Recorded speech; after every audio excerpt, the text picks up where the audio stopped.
প্রতিদিন বিকালে ঘুরতে না যাইয়া মাঝে মাঝে সকালবেলাও ঘুরতে যাবেন পরিবারকে নিয়ে, ছেলে মেয়েকে নিয়ে। ফজরের নামাজ পড়ে অনেক সকালে উঠে ঘুরতে যাবেন। দেখবেন সকালের ঠান্ডা বাতাসটা, সকালের মুগ্ধ বাতাসটা, যে বাতাসে কোনো ভেজাল নাই, অনেক সুন্দর আবহাওয়া থাকে। এই আবহাওয়াটা, এই বাতাসটা নিঃশ্বাস নেবেন, অনেক ভালো লাগবে। সকালবেলা দেখবেন কত সুন্দর করে ফুল ফোটে, কত সুন্দর করে ফুলের ঘ্রাণ, বাইরের আবহাওয়াটা কত সুন্দর। যেদিকে তাকাবেন ওদিকেই নীরবতা, অনেক সুন্দর লাগে। শিউলি ফুল ফুটছিল, আমি কিছু শিউলি ফুল টুকাইলাম, এত সুন্দর ঘ্রাণ ছিল। এটা কোন জায়গা, কে কে চেনে না এই জায়গায়? এই জায়গাটা একদম নিরিবিলি ছিল।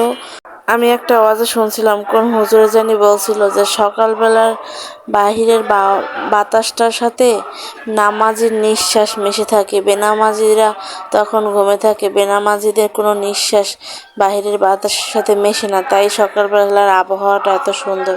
যাই হোক, এই জায়গায় ঘুরে খুব ভালো লাগছে, আর সকালবেলা বলে খুবই ভালো লাগছে।